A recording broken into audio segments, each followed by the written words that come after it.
Alhamdulillah. Alhamdulillah wa kafa wassalatu wassalamu ala nabiyyi Mustafa wa ala alihi wa sahbihi wa man ihtada bi hudahum sallallahu alaihi wa ala alihi wa sahbihi wa man tabi'ahum bi ihsan ila yaumiddin, amma ba'd. Alhamdulillah.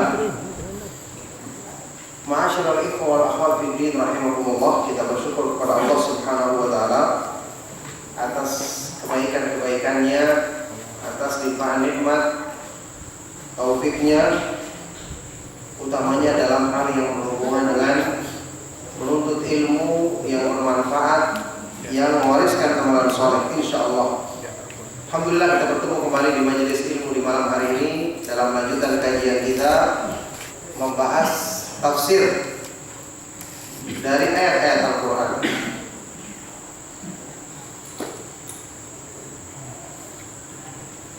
Ya, kita masih di surah Al-Fajr. Terakhir kita sampai di ayat yang ke-20. Sekarang kita akan masuki ayat yang ke-21.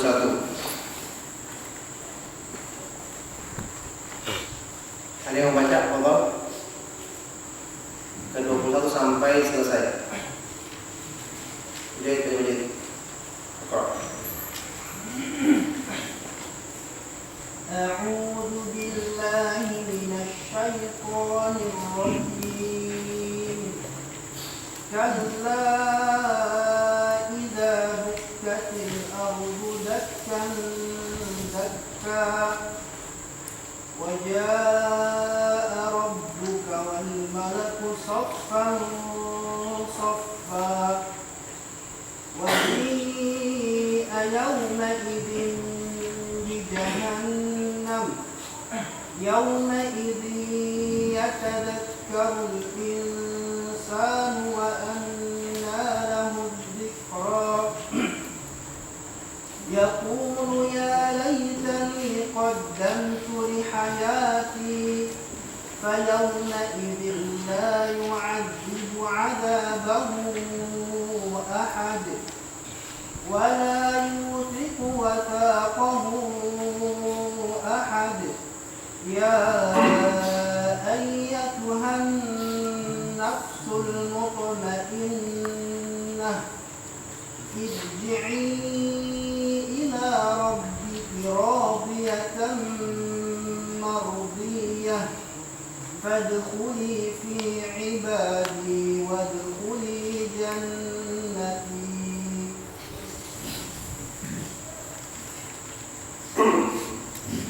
Ya, barakallahu fikum. Di ayat yang ke-21 serta ayat-ayat selanjutnya dari surat Al-Fajr, ya, yang tadi telah dibacakan oleh Ustaz Mujahid, Allah Subhanahu wa taala menjelaskan tentang kedahsyatan hari kiamat. Apa yang terjadi pada waktu itu, penyesalan orang-orang yang kafir,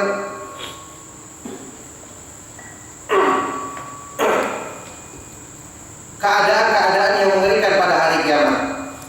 Ini disebutkan setelah Allah Subhanahu wa taala menyebutkan di ayat-ayat sebelumnya tentang tabiat manusia yang mencintai harta dunia dan kedudukan secara berlebihan, yang mereka dengan itu lebih mengutamakan kehidupan dunia daripada akhirat yang kekal abadi. Mereka sangat rakus ketika menghabiskan harta, tapi untuk berinfak di jalan Allah Subhanahu wa taala yang hakikatnya menjadikan hartanya itu menetap dan kekal, mereka justru kikir. Makanya Allah Subhanahu wa taala ingatkan hubungannya dengan akhirat, bahwa apa yang kalian cintai dari kehidupan dunia itu tidak akan menetap padamu. Justru yang kalian lakukan untuk akhirat nanti itulah yang kekal abadi selama-lamanya.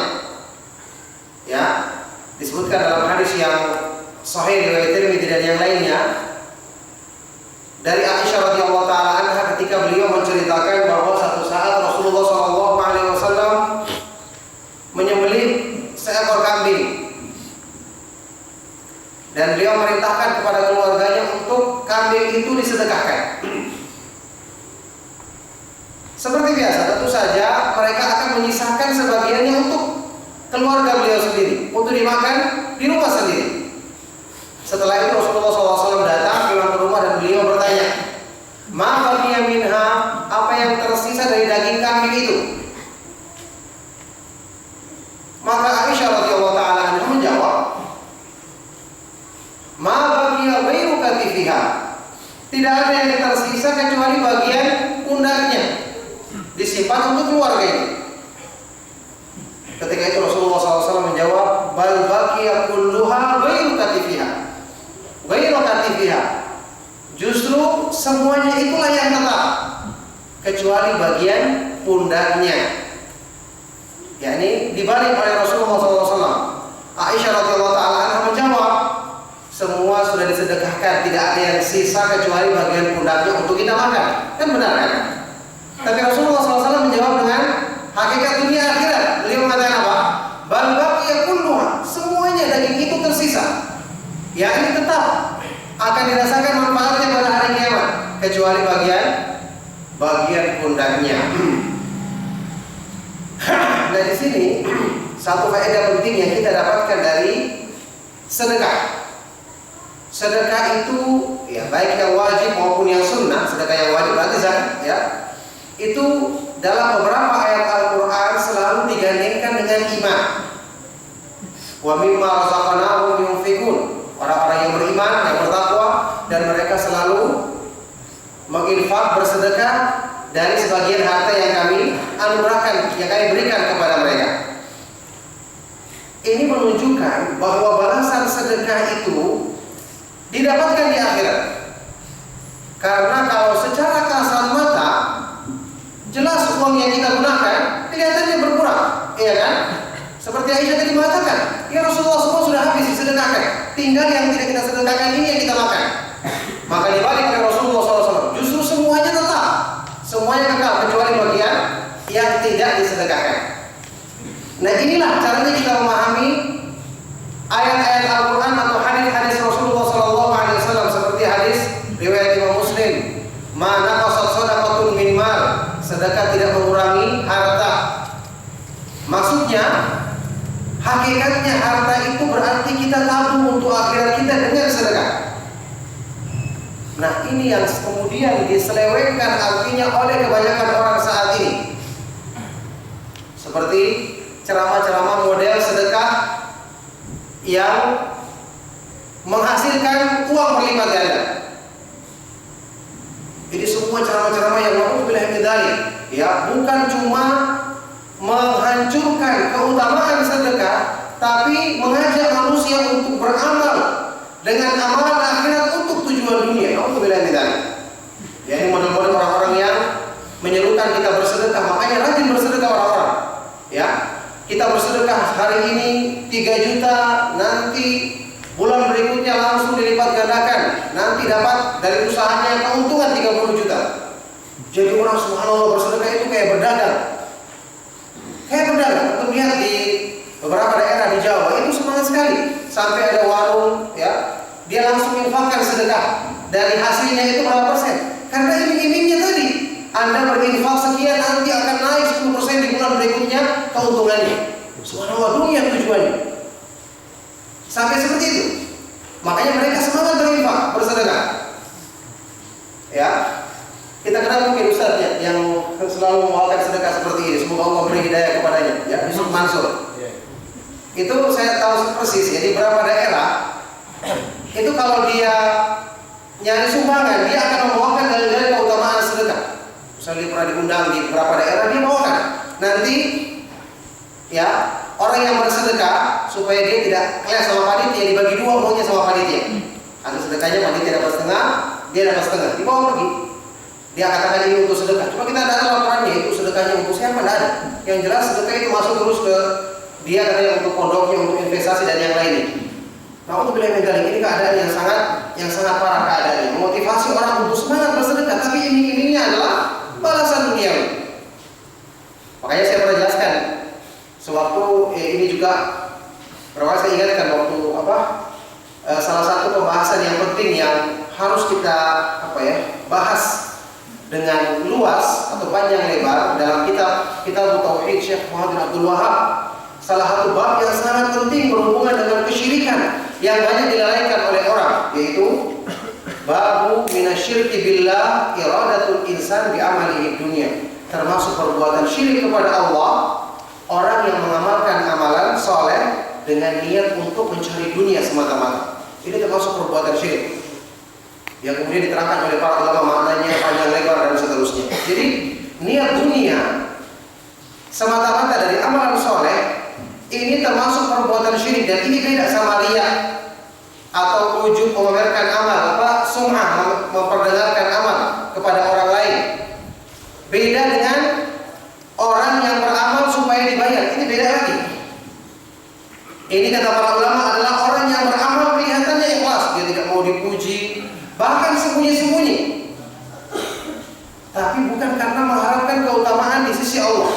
Dia mengharapkan, misalnya dia punya investasi yang sedang nanam modal di satu perusahaan, dengan amalnya ini dia berharap untungnya besar. Nanti dengan alasan kalau untung besar dia sumbang lagi supaya dapat untung yang lebih besar lagi. Ini terjadi. Ada orang yang umroh gara-gara itu, orang yang haji gara-gara itu, orang yang bersedekah dengan niat itu. Makanya ini penting untuk disampaikan karena ini merupakan bagian yang penting dari masalah akidah. Nah, jadi di sini diterangkan Allah Subhanahu wa taala setelah mengingatkan tentang keutamaan menundukkan hawa nafsu dalam hal yang berhubungan dengan dunia dan harta, karena harta yang kita miliki tidak akan kekal kecuali yang digunakan untuk kebaikan di jalan Allah. Allah berfirman, "Kalla idza dukkatil ardu dakka." Sekali-sekali tidak. Ingatlah ketika hari kiamat yang waktu itu bumi ini akan diguncangkan, dijadikan gempa. Jadi apa hubungannya? Allah mengingatkan tentang rakusnya manusia terhadap harta, kemudian tiba-tiba Allah sebutkan hari kiamat. Ternyata maknanya adalah untuk menghubungkan bahwa harta yang kita miliki kalau ingin kekal adalah yang digunakan untuk mempersiapkan menghadapi datangnya hari kiamat. Makanya diterangkan dalam tafsir oleh Syekh Abdul Rahman As-Sa'di, beliau mengatakan, "Ai laisa kullu ma ahbabtum minal amwali wa tanafastum fihi minal ladzati bibaqin lakum bal amamakum yaumun 'adzim wa haulun jasim tadukku fihi al-ardu wal jibalu wa ma 'alayha hatta tuj'ala qa'an safsafan la iwaja fiha wa la amta." Artinya, tidak semua harta yang kalian cintai atau kelezatan yang berlomba-lomba kalian kejar, tidak semuanya itu kekal, bermanfaat di hari akhirat, kehidupan yang sesungguhnya. Yani ini untuk mengingatkan manusia. Makanya saya katakan, orang yang membaca Al-Quran, kalau dia merenungkan, insya Allah kelalaiannya akan hilang. Memang Al-Quran ditujukan untuk menghilangkan kelalaian hati. Tapi kalau tidak, hawa nafsu yang menguasai kita. Siapa yang bisa mengingatkan hati untuk tidak terpengaruh hawa nafsu? Sementara hawa nafsu setiap saat merongrong hati. Kalau orang yang tidak baca Al-Quran atau membaca hanya sekedar hurufnya, bagaimana hatinya akan tersentuh dengan peringatan dari Allah? Sementara dunia di sekelilingnya, ya, selalu memancarkan kilauannya, tentu hawa nafsunya akan lebih tertarik. Lihat peringatan dari Allah mengingatkan hal ini. Kalau kita baca dengan tafsir yang benar, kita tahu ternyata Allah mengingatkan ini setelah menyebutkan harta untuk menyadarkan kita bahwa harta yang kita miliki itu tidak semuanya kekal, tidak bisa memberikan manfaat kecuali yang dimanfaatkan untuk kebaikan dalam kehidupan di dunia.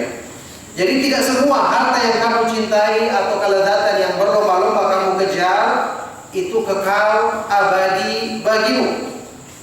Kenapa? Bal amamakum, bahkan di hadapan kalian ada yaumun adzim, hari kiamat yang sangat dahsyat, haulun jasim, kengerian yang sangat besar. Saking ngerinya sampai bumi berguncang, gunung-gunung berhamburan, dan semua yang ada di atasnya, di atas permukaan bumi ini hancur. Sampai disebutkan la tara fiha iwajan wala amta, ya, dijadikan semua qa'an saf-safan, seperti dataran yang tidak ada bangunan, rata semua. La tara fiha iwajan wala amta, tidak ada lembah, tidak ada bukit, semuanya rata. Hari kiamat semua diguncangkan sehingga semua permukaan datang. Ini keadaannya hari kiamat, dahsyat. Nah, untuk itulah kita nanti akan bertemu dan bertanggung jawab atas perbuatan kita. Seperti saya pernah contohkan berkali-kali kepada antum. Di dunia saja, kalau kita tidur di rumah kita, tiba-tiba ada yang angkat teman kita, mungkin ditaruh di halaman, kita bangun kaget. Padahal ini dunia yang masih kita kenal. Tumbuh-tumbuhannya sama, halaman rumah kita ada rumput, ada pohon. Sekarang antum bayangkan, mati masuk kubur, tiba-tiba bangun semuanya rata. Semua manusia hanya berdiri menghadap Allah Subhanahu wa taala. Sampai-sampai orang yang telanjang, tidak berpakaian, tidak beralas kaki, belum sunat, tidak ada yang saling melihat. Tidak ada yang saling melihat karena perkaranya terlalu dahsyat. Tidak ada saling membungkus, oh ini auratnya kita lihat, tidak ada yang memikirkan hal tersebut. Saking ngerinya yang dihadapi manusia saat ini. Coba kita bayangkan, ini kita akan hadapi semua tanpa kecuali. Makanya orang yang membaca Al-Quran, mendengarkan peringatan dari Allah, dunia ini akan remeh baginya. Tidak akan mungkin dia akan mengutamakan sesuatu yang dia akan tinggalkan. Bukan cuma dia tinggalkan, dia akan pertanggungjawabkan. Sesuatu yang dikejarnya, diburunya, tidak akan dia nikmati selama-lamanya, dia akan tinggalkan untuk ahli warisnya. Dia yang bertanggung jawab nanti di hadapan Allah tentang sesuatu yang payah-payah dikumpulkannya ini. Na'udzubillah min dzalik. Ini peringatan dari Allah Subhanahu wa taala bagi orang-orang yang beriman. Kemudian waja'a rabbuka wal malaku saffan saffa, dan pada waktu itu Allah Subhanahu wa taala datang untuk memutuskan perkara hamba-hambanya, mengadili urusan mereka dengan seadil-adilnya, dan malaikat juga datang dengan bersaf-saf. Ini salah satu di antara dalil atau ayat tentang sifat Allah Subhanahu wa taala. Kita pahami sesuai dengan pemahaman yang Al-Quran diturunkan dengan pemahaman bahasa Arab tersebut.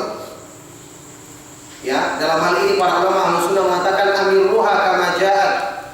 Pahamilah ayat-ayat tentang sifat Allah sesuai dengan datangnya, apa adanya, tidak perlu ditakwil, tidak perlu ditolak.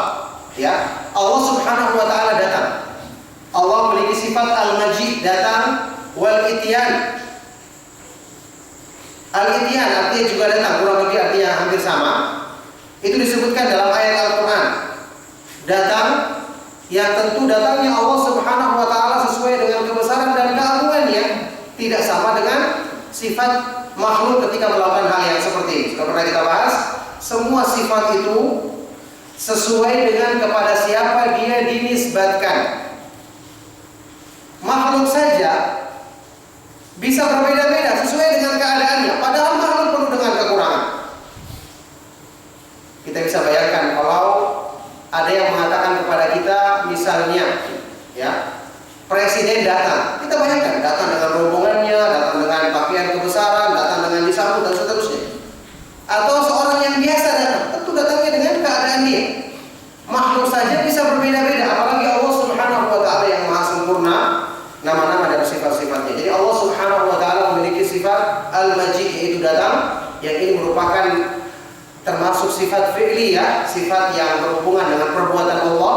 Allah lakukan sesuai dengan kehendaknya, sesuai dengan kehendak Allah Subhanahu wa taala lakukan perbuatan tersebut.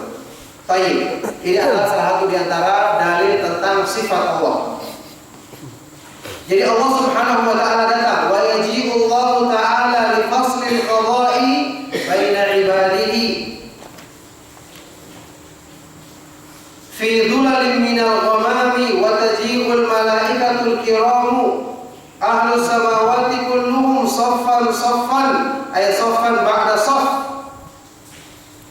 kullu sama'in yaji'u malaikatuha saffan yuhituna biman dunahum minal khalq wa hadhihi as-sufufu sufufu khudu'in wa dhullin lil malikil jabbar. Allah datang untuk memutuskan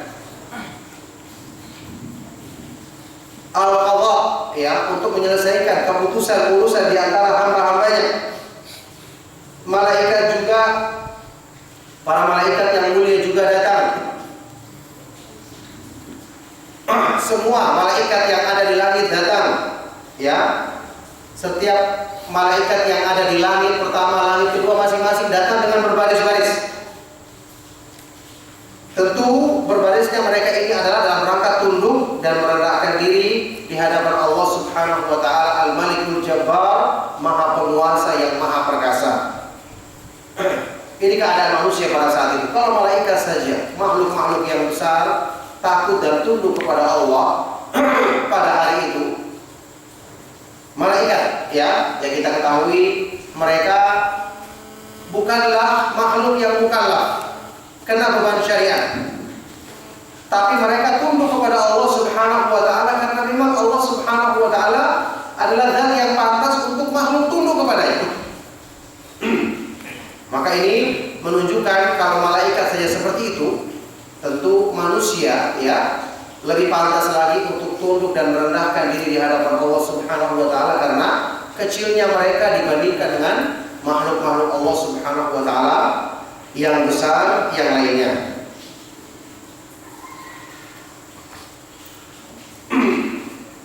Waji'a yawma idzin bi jahannam. Pada hari itu didatangkan, ditampakkan neraka jahanam.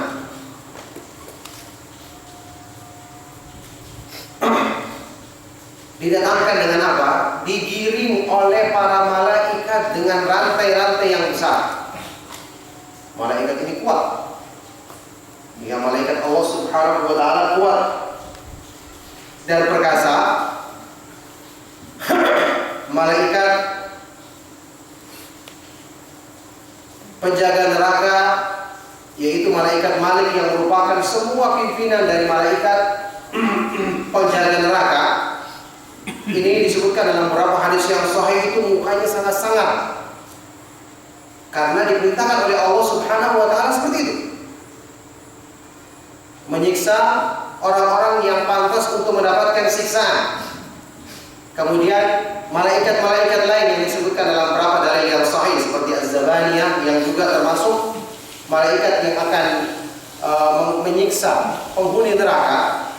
Ini juga disebutkan dalam dalil yang sahih dengan tugas yang seperti itu. Ala kulli hal, pada hari itu ditampakkan neraka jahanam.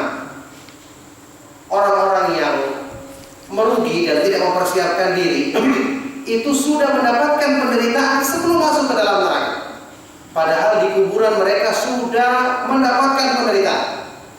Na'udzubillah min dzalik. Ini keadaannya orang-orang yang tidak mempersiapkan diri di dunia. Setelah dia lepas dari dunia, mulai di kuburan, kemudian di padang mahsyar, ditampakkan hari kiamat, semua merupakan azab dan siksaan bagi mereka.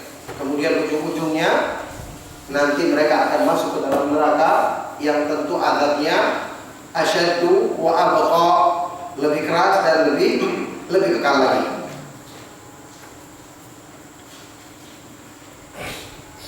Fa'idha waqa'atil umur, fa'idha waqa'at hadhil umur, ketika terjadi kedahsyatan yang sangat ini, barulah apa yang terjadi? Yauma idzi yatadzakkarul insanu wa anna lahu dzikra. Baru ketika ini manusia sadar, oh ini ternyata hari kiamat. Subhanallah. Baru sadar, ini hari kebangkitan yang dijanjikan. Coba antum perhatikan, ya. Saya ulang beberapa kali di kajian-kajian yang lalu. Peristiwa tentang dahsyatnya hari kiamat itu diulang sekian banyak dalam Al-Quran. Padahal kalau kita pikir-pikir, ya kita beriman kepada hari akhir.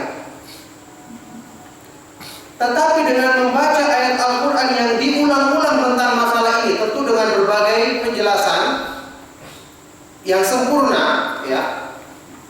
Wa man asdaqu minallahi haditsan, siapakah yang lebih benar, yang lebih baik ucapannya atau penjelasannya dibandingkan Allah Subhanahu wa taala.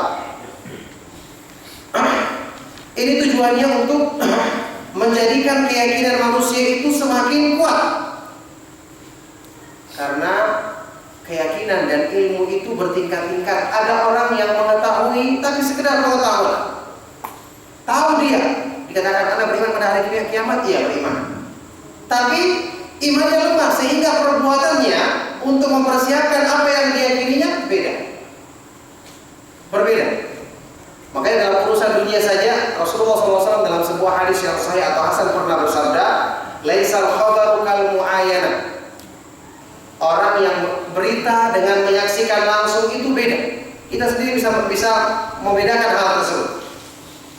Kita dengar berita tentang seseorang atau tentang satu negeri yang indah, tentang apa saja, berita yang bertubi-tubi datangnya, kita yakin, oh benar berita ini. Tapi coba bandingkan dengan orang yang pernah melihatnya langsung, berbeda lagi tingkatan keyakinannya. Oh dia pernah lihat langsung.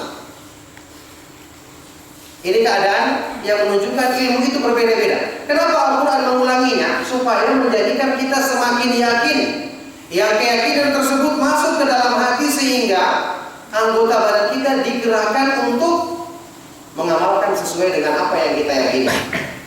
Makanya ketika kita mendapati ada orang-orang yang mengaku beriman kepada Allah dan hari kemudian, tapi persiapannya untuk menghadapi hari kemudian sedikit, berarti keyakinannya lemah.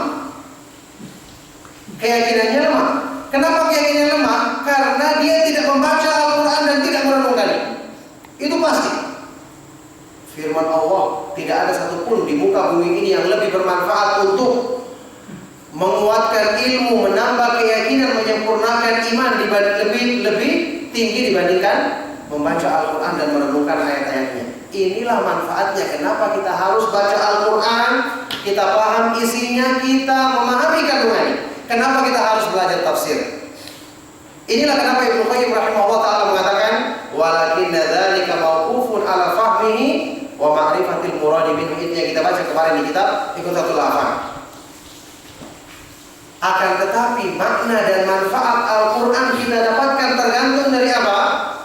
Sejauh mana kita memahami isinya dan mengenal kandungannya. Inilah manfaat belajar tafsir. Setelah kita belajar tafsir, kita pulang ke rumah, kita baca Al-Quran, kita renungkan makna yang ayat-ayat yang kita baca sesuai dengan apa yang telah kita pelajari dari majelis-majelis ilmu tafsir, supaya kita memasukkan makna tersebut agar menjadikan keyakinan kita semakin kuat. Hati yang masih tadinya tertutup, masih ragu-ragu karena ada kotoran, tersingkirkan. Kemudian semakin mendalam, yang ini akan menggerakkan anggota badannya untuk lebih banyak mempersiapkan diri menghadapi akhirat. Jadi pada hari ini, ketika sudah melihat kejadian tersebut, pada waktu itulah manusia akan sadar, yatadzakkar. Baru ingat dia apa yang diperbuatnya dulu waktu di dunia, kebaikan dan keburukan. Tapi Allah berfirman, wa anna lahu dzikra. Apa manfaatnya dia ingat pada saat itu?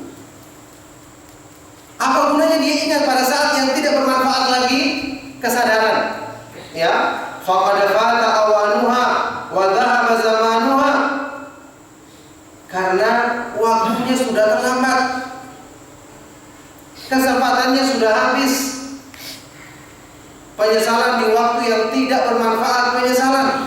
Al-Quran diturunkan untuk mengingatkan kita agar tidak menyesalnya nanti, menyesalnya sekarang. Karena saat inilah waktu beramal. Di akhirat tidak ada lagi waktu beramal. Seperti ucapannya Ali bin Abi Thalib radhiyallahu taala anhu, "Fa innamal yawma 'amalun wa la hisab, wa ghadan hisabun wa la amal." Saat ini kalian di dunia adalah kesempatan beramal, belum ada waktu perhitungan, hisab. Nanti di akhirat yang ada cuma hisab, tidak ada lagi kesempatan untuk beramal. Makanya menyesal tidak ada manfaatnya di waktu itu. Kita sekarang menyesal, ingat diingatkan dengan ayat-ayat Al-Quran untuk kita sadar selagi masih ada waktu segera kita memperbaiki diri sebelum terlambat. Setelah itu manusia berkata, orang-orang yang menyesali ini na'udzubillahi min dzalik berkata, yaqulu ya laitani qaddamtu li hayati. Dia akan berkata mutahassiran ala ma farrata fi janbillah, dengan penuh penyesalan karena kelalaian dia dalam mengusahakan persiapan menghadap Allah Subhanahu wa taala. Ya laitani qaddamtu li hayati. Duhai, alangkah baiknya dulu aku mengusahakan kebaikan-kebaikan untuk hidupku yang sesungguhnya saat ini hidup yang kekal abadi di akhirat. Ad-daimatil baqiyati. Seandainya dulu aku bisa mengamalkan amalan soleh untuk menghadapi hidupku yang kekal abadi. Inilah hidup yang sesungguhnya. Inilah masa depan yang harusnya dipertimbangkan yang sejatinya.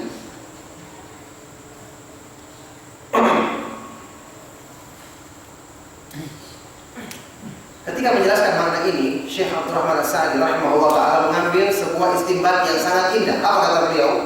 Wa fil ayati dalilun ala anna al-hayata allati yanbaghi sa'yu fi asliha wa kamaliha wa fi tatmimi ladzatiha hiya al-hayatu fi daril qarar fa innaha darul khuldi wal baqa. Lihat penyesalan manusia, dia mengatakan qaddamtu li hayati. Seandainya, duhai kiranya aku dulu mau mengusahakan di dunia untuk kehidupanku sekarang. Dia baru sadar inilah kehidupan yang sesungguhnya. Kata beliau, dalam ayat ini terdapat dalil yang menunjukkan bahwa kehidupan yang sepantasnya untuk diusahakan kebaikannya, kesempurnaannya, disempurnakan kelezatannya, inilah kehidupan di negeri yang kekal abadi, di negeri akhirat yang kekal abadi. Karena inilah kehidupan yang sesungguhnya. Supaya tidak menyesal ya seorang manusia ketika dia menghadap Allah Subhanahu wa taala, ternyata apa yang dihabiskan waktunya di dunia tidak dibawanya ketika menghadap Allah Subhanahu wa taala. Bukan cuma tidak dibawa ya. Mendingan kalau misalnya orang menumpuk dunia, bersenang-senang di dunia, setelah itu habis. Dia masuk ke negeri akhirat. Ini masalahnya tidak habis begitu saja. Sudah ini tidak dinikmatinya kekal, dinikmati orang, tanggung jawabnya dia yang bawa. Nah itu yang jadi masalah. Tanggung jawabnya ini ketika menghadap Allah Subhanahu wa taala, kita bertanggung jawabkan semua. Jadi benar-benar merugi orang-orang yang lalai dengan keadaan dunianya. Semoga Allah Subhanahu wa taala menjaga kita dari segala macam kelalaian.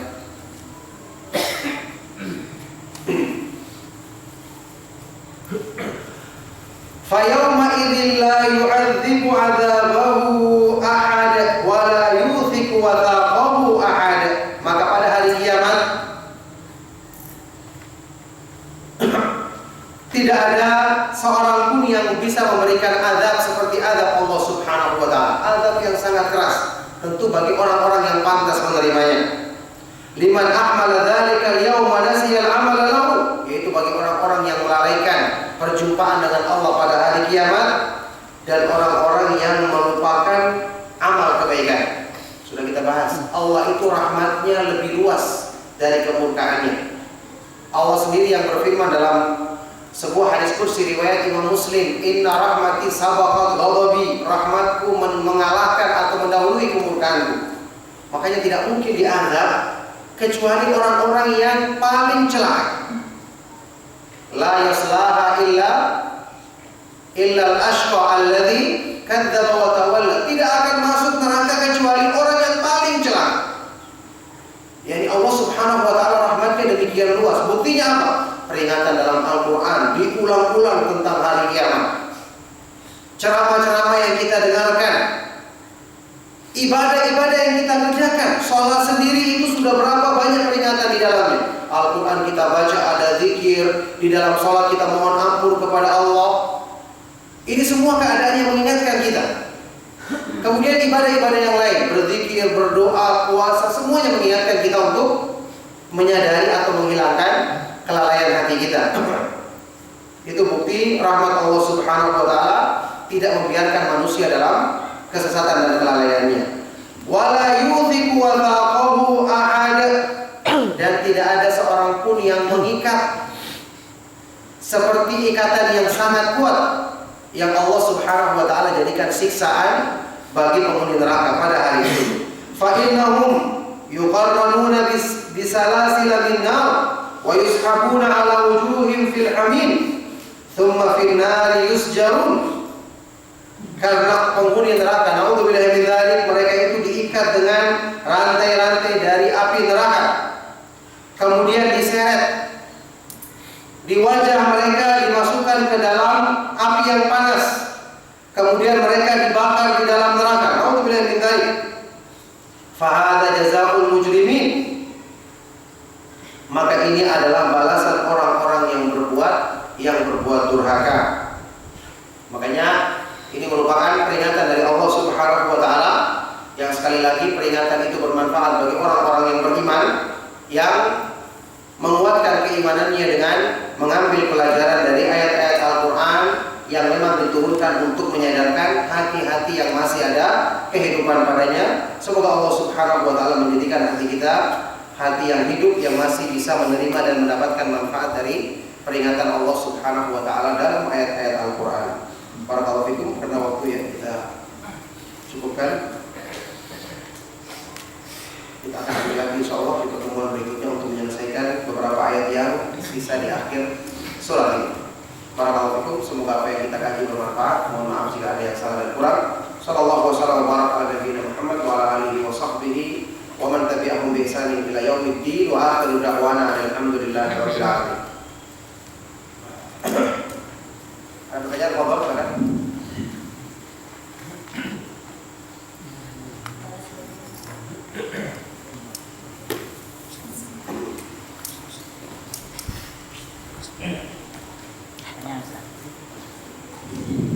Mengenai sedekah tadi Ustaz, bagaimana bila misalnya ada orang butuh untuk dibantu, saya mau beli motor, harganya 15 juta, kemudian kita sampaikan ke dia 10 juta saja kau bayar, 5 jutanya saya sedekahkan, tapi ada lagi tapinya Ustaz. Tapi jangan kau pergi tapi kalau tapi sholat 5 waktu kau jaga harus di masjid. Kemudian kalau saya mengaji di tempat itu kau juga harus ikut ada di situ. Itu bagaimana gitu? Masih bernilai sedekah atau sedekah bersyarat? Kalau itu dijadikan sebagai syarat dan yang diperintahkan dalam syarat itu hanya urusan dunia, itu tidak diperbolehkan seperti itu. Kalau tadi tujuannya untuk motivasi dia dalam kebaikan, menjaga sholat 5 waktu sebagai nasihat, namanya juga orang berbuat kebaikan, itu kita diperintahkan untuk menjinakkan hati dengan kebaikan, ya kan? Kata sebagian pepatah Arab, ya ini hadis dhaif, tapi kata para ulama maknanya benar, makanya bukan sebagai hadis, kita katakan ini coba sebagai dari para ulama. Ahsin ilan nas tasta'id qulubahum. Berbuat baiklah kepada manusia, kamu akan bisa menguasai hati mereka. Ya, ini sebelum kita menasihati orang, itu bagusnya kita berikan hadiah dulu, lakukan dulu kebaikan. Kalau sudah kita baik, kita nasihati akan mudah. Kalau tujuannya dalam rangka ini, maka bagus. Itu adalah kebaikan. Tapi kalau tujuannya adalah hanya untuk hal-hal yang berhubungan dengan kepentingan dunia, bukan untuk nasihat, maka ini tentu hal yang tidak pantas kita lakukan, menjadikan syarat dari sedekah atau kebaikan kita dengan perkara-perkara tersebut. Nah,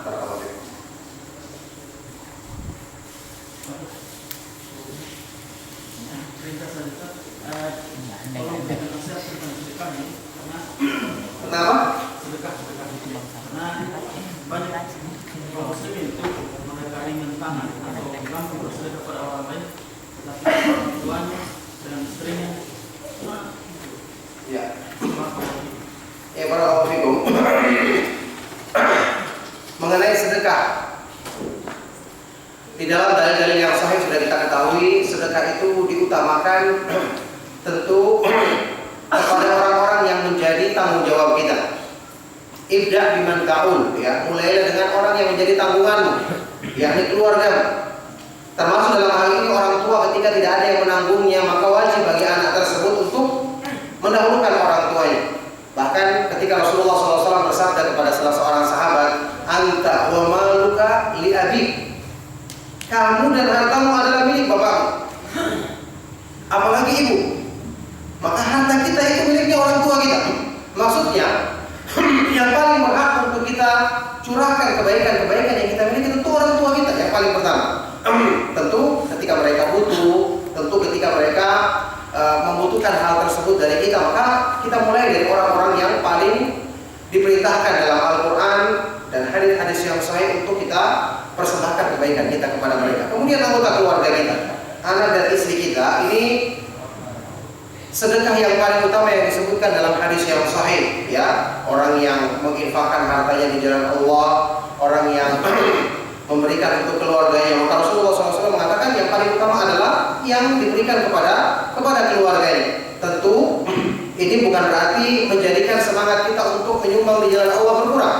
Ya, ini maksudnya kita memberikan kecukupan yang layak sesuai dengan standar kehidupan yang layak bagi orang-orang di sekitar kita. Ya, jadi dalam belanja keluarga juga kan diperintahkan dan diatur dalam Al-Quran, tidak boleh berlebihan karena ini melalaikan mereka, tidak boleh juga terlalu kurang. Ya, walladzina idza anfaqu lam yusrifu wa lam yaqturu wa kana baina dzalika qawama. Mereka adalah orang-orang yang berinfak, membelanjakan hartanya, tidak berlebihan sampai boros, tidak juga sampai kurang pelit, tapi mereka mengambil jalan tengah dari semua. Itu adalah sebaik-baik nasihat yang disebutkan dalam Al-Quran tentang cara menginfakkan harta. Barakallahu fiikum. Nah,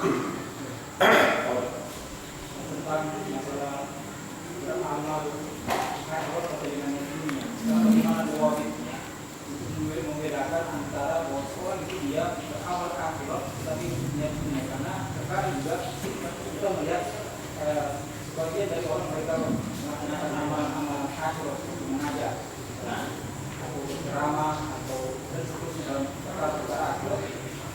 Dan mereka juga misalnya menerima bayaran, walaupun kita tahu misalnya di sini ini kembali kepada hati mereka. Bagaimana misalnya kita yang kita tahu misalnya ilmu yang dia mengatakan dia menerima bayaran kalau dia memiliki hari. Maka bagaimana kita bisa membedakan bahwa ini merupakan amalan akhir itu juga kepada dunia, atau memang dia melaksanakan amalan akhir hanya untuk dalam rangka dia memenuhi kebutuhan dia, karena dia mengajar maka tentu dia butuh kompensasi karena dia meninggalkan keluarganya, dia mendapat kompensasi dari bagaimana faedah kita bisa membedakan. iya, masalahnya kalau sudah dikatakan tadi dia membedakan sulit karena ini kembali kepada niat. Kan juga judulnya juga niat, yaitu apa yang terdapat dalam hati. Hal-hal yang diperbolehkan yang itu menyangkut bisa dua hal, ini kembali kepada niat masing-masing, tidak bisa kita hukumi seseorang. Cuma yang jelas patokannya seperti apa yang dilakukan oleh Abu Nu'aim tadi Al-Fadl Ibnu Dukain, ini tidak dibenarkan oleh para ulama. Imam Ahmad mengkritiknya dan semua, padahal mereka adalah ulama-ulama besar yang mereka mengatakan kalaupun diperbolehkan seorang itu mendapatkan upah dari hasil mengajarnya, tapi itu bukan dengan pasang tarif.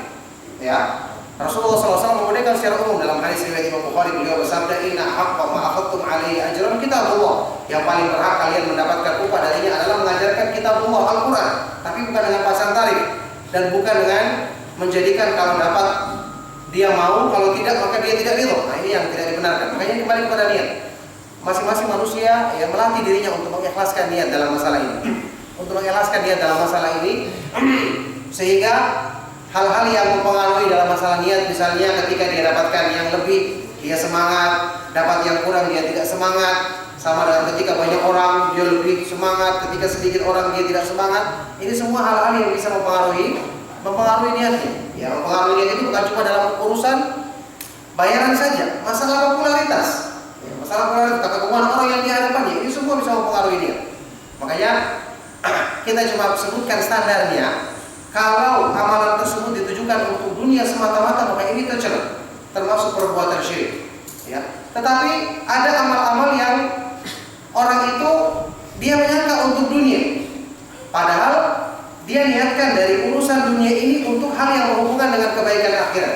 Misalnya ada orang yang tadi dia bersedekah, dia mengharapkan dengan itu Allah Subhanahu wa taala jadikan menginginkan hartanya berkah. Ini bukan dengan harta juga. Tapi keberkahan yang dimaksud adalah dia terhindar dari fitnahnya harta, harta yang tidak melalaikan dari bagian Allah. Ini baik, tujuannya untuk akhirat. Bukan untuk sekedar bertambahnya hartanya semata-mata. Nah, ini yang perlu dibedakan dari dua niat tadi.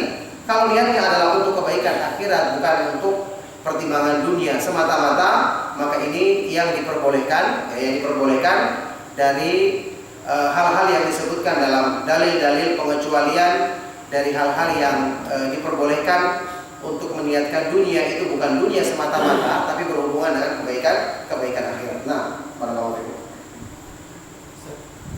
Masih kurang sama dengan pertanyaan tadi, kan ada dari yang menunjukkan bahwasanya ada amal akhirat yang bisa untuk dunia, misalnya obatilah orang yang diterkait dengan sedekah gitu. Kemudian bagaimana kita dengan orang yang misalnya berjihad Hari kelima juga, dengan orang-orang misalnya datang kajian atau sholat misalnya di satu masjid tertentu dan hendak berjual beli begitu. Iya, saya sudah pernah jawab karena saya sudah masalah itu ya. Menjelang sunnah juga dimuat di internet.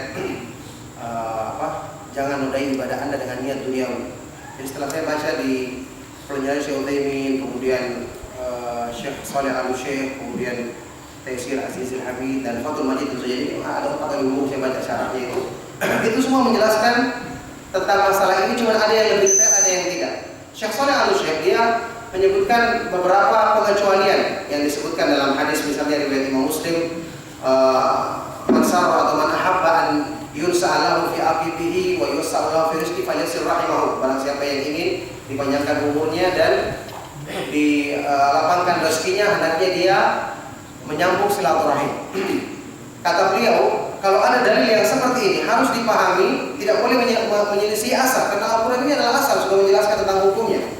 Amalan akhirat itu harus tujuannya untuk kebaikan akhirat. Kalau ada dalil seperti ini, kita pahami bahwa ini niat sampingan yang asalnya adalah tujuannya untuk akhirat, tapi ini niat untuk sekedar motivasi, itu pun kita katakan boleh karena ada dalilnya. Yang tidak ada dalilnya tidak diperbolehkan. Seperti masalah tadi, atau masalah ghanimah, atau masalah orang yang berhaji, dia berdagang karena banyak orang pada waktu itu, niat asalnya adalah untuk kebaikan akhirat. Niat ikhlas karena Allah Subhanahu wa taala. Nah, yang jadi masalah itu yang diperselisihkan dalilnya. Contohnya seperti masalah sedekah untuk kesembuhan. Nah, ini anak sendiri saya bahas karena ini penting dan diterangkan oleh para ulama seperti Ibnu Qayyim, menganjurkannya, beberapa ustaz juga. Akhirnya saya pernah menulis sebuah tulisan juga menjelaskan tentang kelemahan hadis ini dari semua jalurnya.